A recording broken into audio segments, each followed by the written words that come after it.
pessoal, eu sou Elaine Capelari, eu sou aqui de Londrina, no norte do Paraná.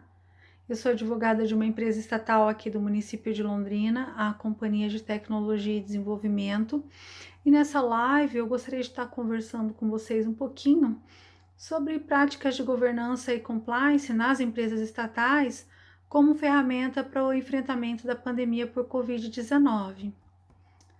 Primeiramente, empenho em esclarecer que a Lei de Regência das Empresas Estatais é a Lei 13.303 de 2016.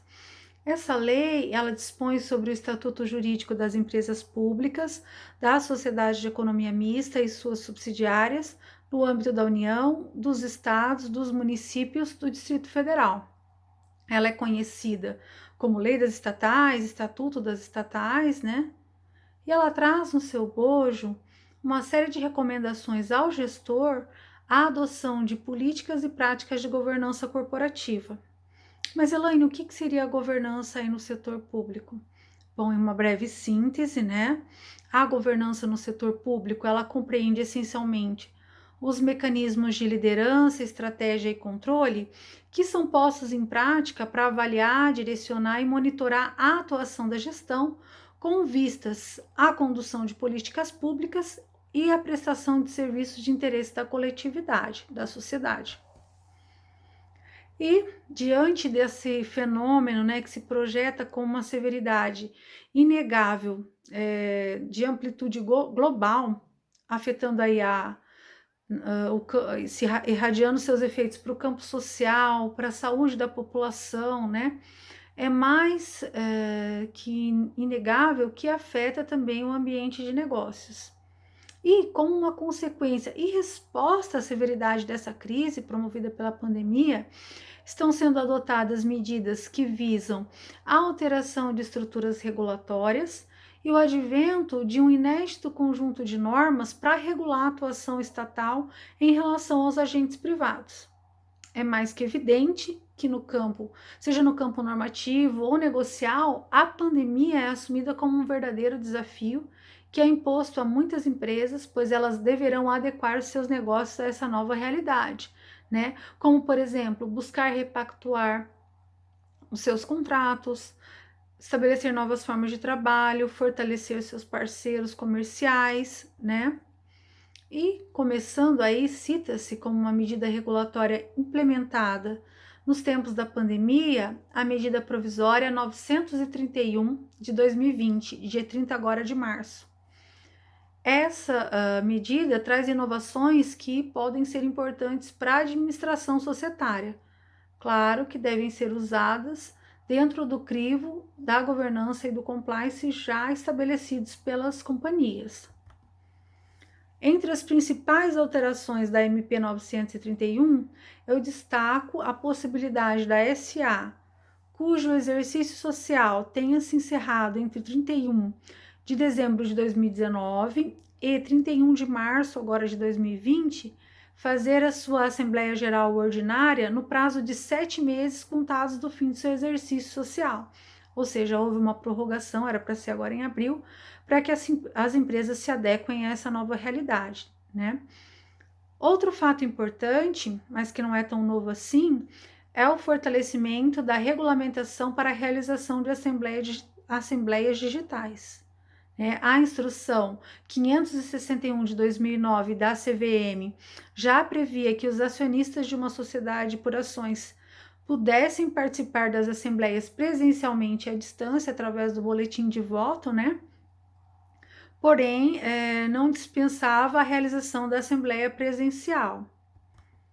Agora, com a IN 79, agora de 2019, ela pretende permitir essas assembleias serem feitas de forma 100% digital, desde que atendido todos os requisitos que estão dispostos ali nessa normativa, né? Inclusive, a CVM abriu a possibilidade das assembleias gerais ordinárias do ano de 2020 serem realizadas dessa forma, ou seja, digital, né?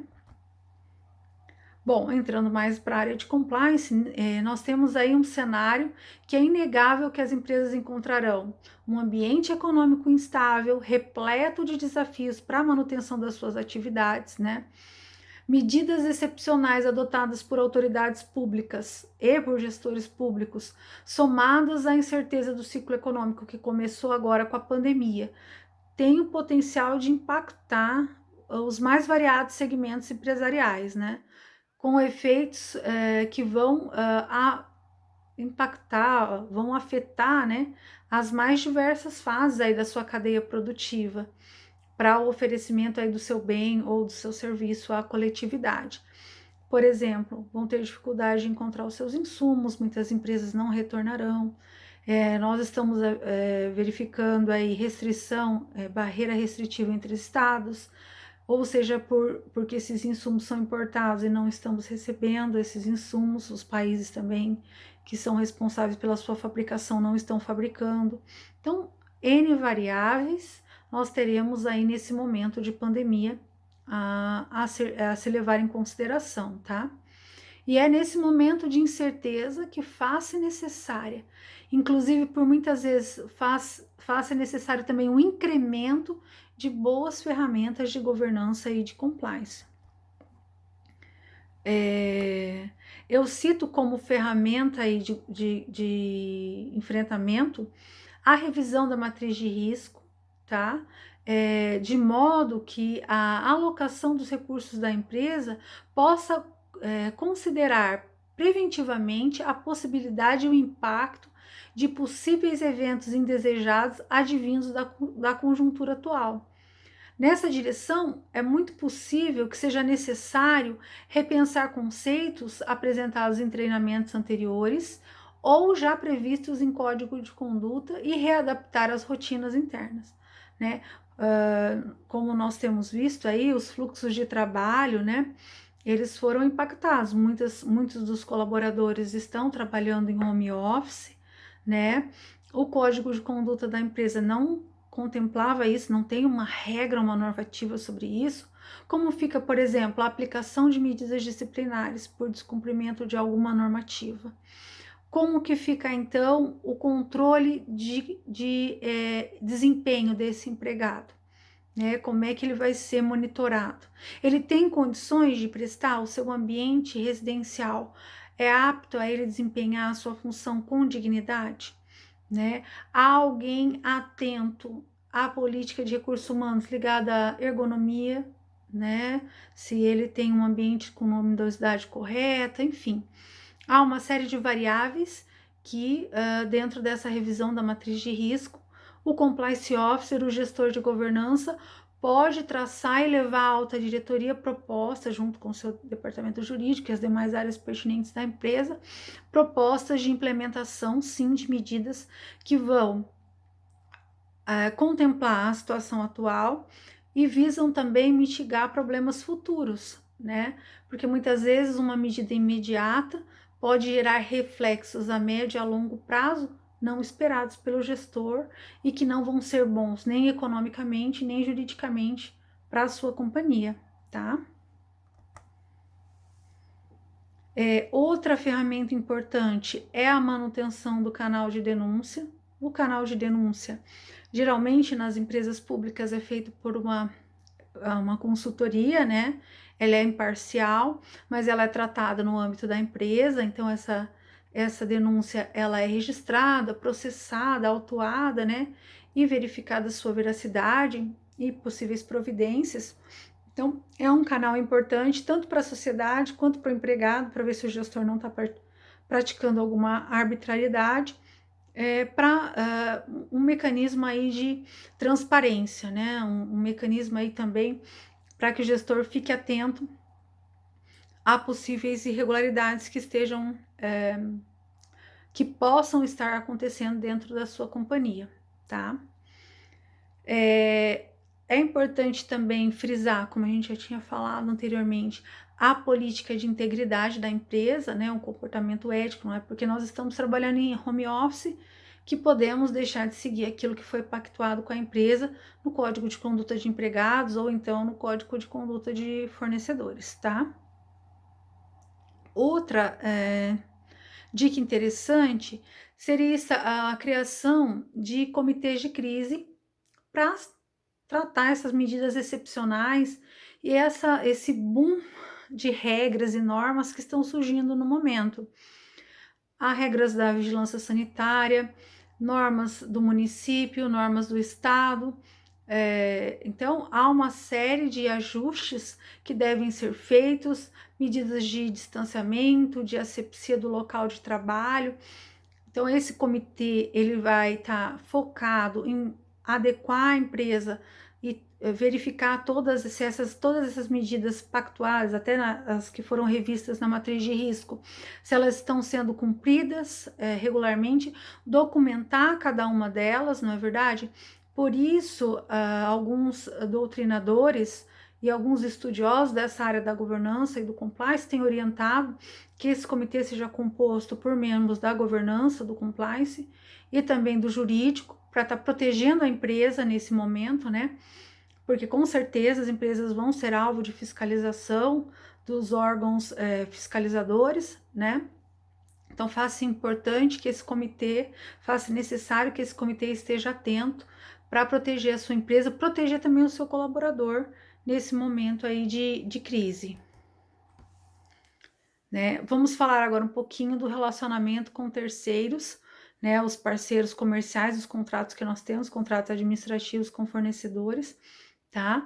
Bom, é certo que nós temos a legislação anticorrupção, aí a lei 12.846 de 2013, né, que prevê que uma pessoa jurídica pode responder por ato ilícito praticado por qualquer um dos seus prepostos, procuradores e demais representantes, né, além dos evidentes prejuízos à empresa, é possível a pessoa jurídica responder um processo administrativo e civil em razão de conduta irregular que venha a ser cometida por um dos seus agentes. Então, o compliance officer e o gestor de governança deve estar atento aí, porque como nós vamos estar diante de uma série de necessidade de tomada de decisão rápida, olhar para a legislação balizadora e, olha, gestor público, isso está avançando demais, claro que dentro ele tem o seu mérito administrativo, os critérios de conveniência e oportunidade, mas sempre está balizando e mostrando os parâmetros razoáveis e proporcionais para esse gestor, para que ele tome a decisão mais acertada, tanto para a empresa quanto para o fornecedor, né? Outra dica importante como ferramenta aí de enfrentamento são os mecanismos de due diligence, né? Para verificar como é que está esse nosso parceiro, né? Inclusive fortalecer, verificar necessidade, se tem alguma necessidade pontual que pode ser atendida dentro da legalidade, tá? Para verificar se o contrato continua salutar, se ele tem condições de manter o fornecimento desse insumo, ou seja, serviço que ele prestar para a empresa pública, né, via contrato administrativo. Está reanalisando essa situação, né, porque muitas empresas, nós sabemos, são pequenas. A lei complementar 123, ela privilegia aí a contratação de micro e pequenas empresas, então algumas dessas não vão ter condições de arcar com o seu quadro funcional, ou estão com os contratos de trabalho suspensos, né, por conta da pandemia. Uma série de situações aí nós vamos enfrentar, e tudo isso tem que ser analisado aí pelo gestor para ver qual a maneira mais salutar para a empresa para sair dessa situação. Então, nada mais conveniente para ele do que realizar essa due diligence, né, verificando aí a situação do seu fornecedor para tomada de medidas, tomada de decisões. Outra situação que foi afetada é a contratação pública e o procedimento licitatório, né? No pacote de medidas destinadas a atender o cenário de crise, os governos vêm adotando providências para flexibilizar a realização dos procedimentos licitatórios e contratações públicas. Nessa direção, teve a edição da Lei 13.979 de 2020, que dispõe de medidas excepcionais, né? E prevê no seu artigo 4º a possibilidade de dispensa de licitação para aquisição de bens e serviços destinados ao enfrentamento da pandemia. A lei permite, por exemplo, a contratação de empresas inidôneas e a dispensa de estudos técnicos em certas hipóteses. Falou em dispensa de licitação, acende novamente a luz vermelha para todos os profissionais, sejam jurídicos, gestores, né? É uma medida excepcional. A regra no setor público, na administração pública, é licitar, né? Então, como essa situação traz uma medida excepcional, ela necessita ser analisada com todo o critério, né, para ser implementada.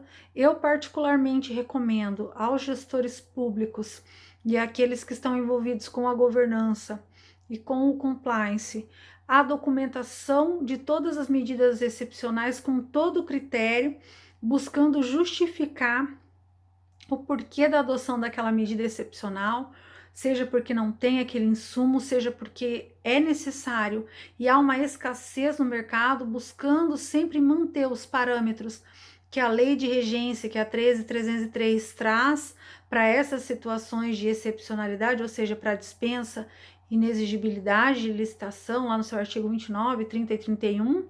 Então, dá uma olhadinha, ficar atenta aos parâmetros normativos para não fugir disso, né? Mas também, como temos aí uma situação de excepcionalidade, poder, se for necessário, valer-se desse mecanismo.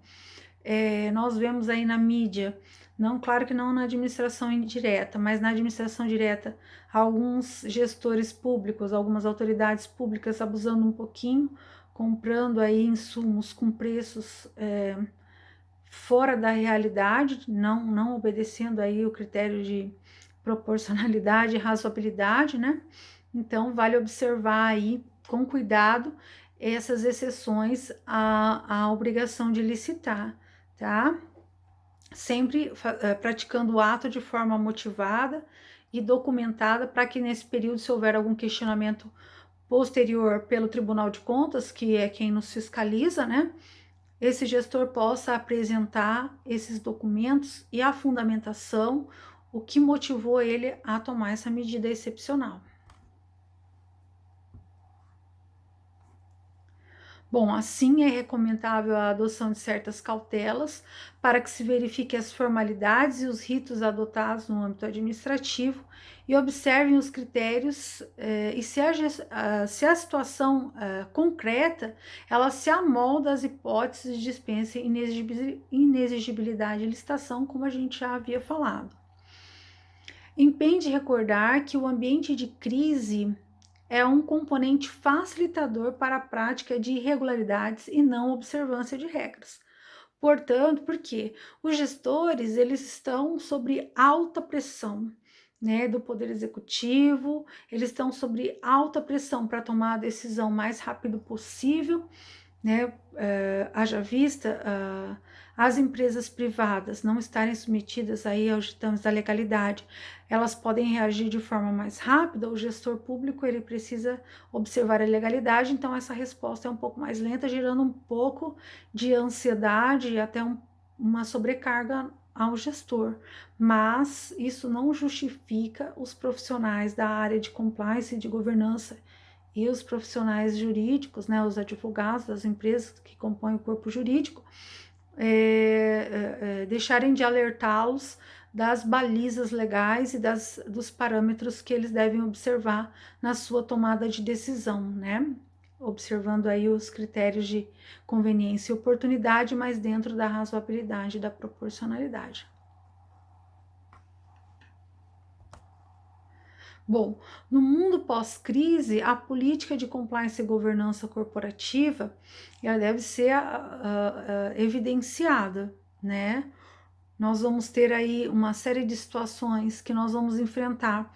A recuperação da atividade empresarial em alguns determinados segmentos vão ser rápidas, em outros ela vai ser mais lenta. Então, esses mecanismos eles podem ir dosando o risco, flexibilizando um pouquinho mais,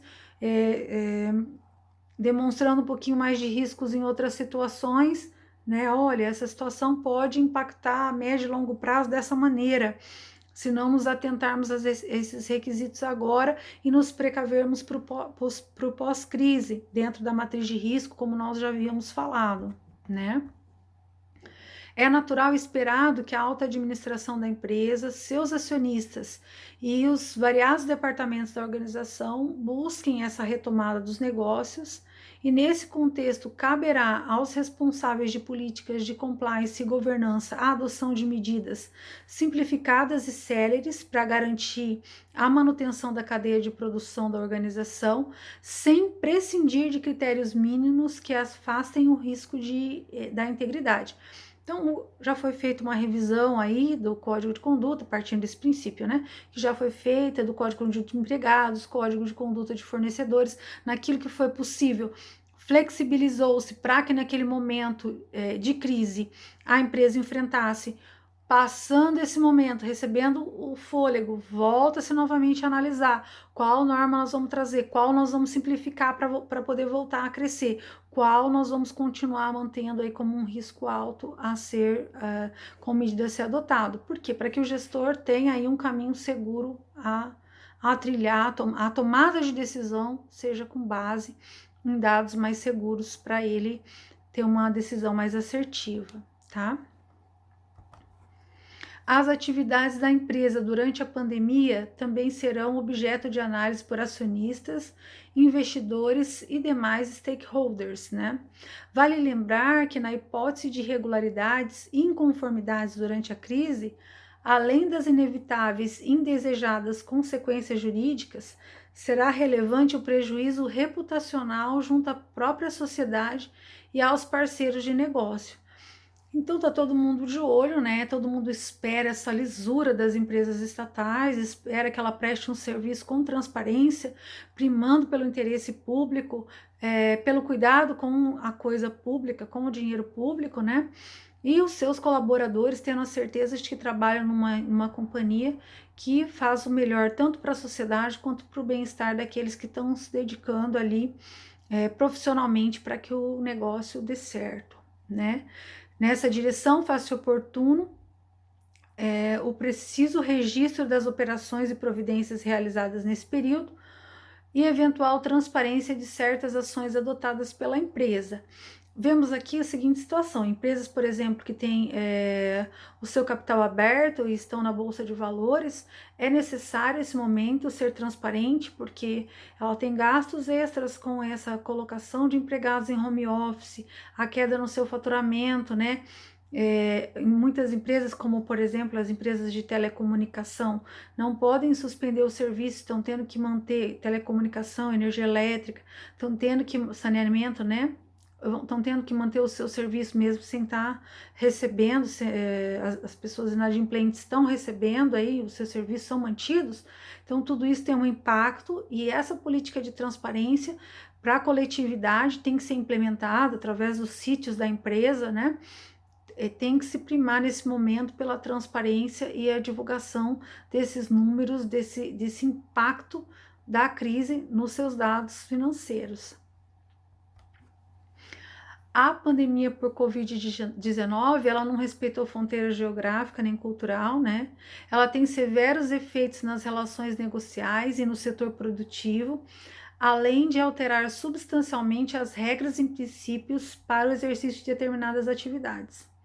Então, a adoção e o constante aperfeiçoamento das políticas de compliance e governança corporativa, elas vão se apresentar como uma ferramenta para que as organizações empresariais superem esse excepcional momento e criem um alicerce essencial para que os negócios possam ser retomados com segurança e eficiência no período pós-crise. Como eu já havia dito, a nossa função aí, aqueles que estão envolvidos com a área de governança e de compliance, é trazer essa segurança, tanto jurídica quanto medidas econômicas também, né? para que isso caminhe aí e a empresa possa retomar o seu crescimento, uma vez que essa pandemia ela não respeitou fronteiras, como eu havia falado, afetou países altamente desenvolvidos, como nós, que somos países em desenvolvimento, né? As empresas esperavam um cenário de crescimento, retomada de crescimento, e fomos aí acometidos desse vírus, essa contaminação por esse vírus Covid-19, que é algo inesperado no ambiente de negócios, né? Portanto, eu gostaria de dizer para vocês que a área de governança, a área de compliance nesse momento, ela está com o sinal vermelho aceso para rever e adotar várias medidas para que as companhias possam estar aí cumprindo o seu papel social e também desenvolvendo o seu negócio de forma competitiva e salutar, né? Eu creio que a retomada será, com certeza, as companhias vão conseguir sair dessa situação se elas se planejarem, se elas estiverem se preparando nesse momento pré e pós-pandemia, né? Eu trabalho numa empresa estatal, então faço votos que dê tudo certo, né? Quero desejar a vocês também, vou me despedindo por aqui. Espero que essas dicas sejam interessantes aí, a revisão da matriz de risco, a implementação do comitê de crise, a revisão de contratos, a possibilidade da due diligence, né? E todas essas ferramentas que nós fomos comentando aí um pouquinho, dicas de implementações legislativas, o tempo nosso é escasso, o assunto é gostoso, a gente poderia ficar muito mais tempo debatendo, mas eu me despeço de vocês, desejando que a sua família e você esteja protegido, que você esteja saudável nesse período de pandemia, tanto no seu físico quanto no seu emocional, né? Me coloco à disposição se você é da área aí também, gostaria de trocar figurinhas. Meu nome é Elaine Pagani, tanto no Facebook quanto no Instagram. Vai ser um prazer conversar com vocês. Quando vier a Londrina quiser tomar um cafezinho aqui com a gente, está convidado. Eu gostaria de agradecer também à professora Alessandra Trevisan, professora da Faculdade Pitágoras aqui em Londrina, que fez esse convite para a gente ter esse momento aqui de estar conversando um pouquinho sobre governança e compliance, e deixar um abraço e um beijo a todos vocês e fiquem com Deus. Até uma próxima ocasião.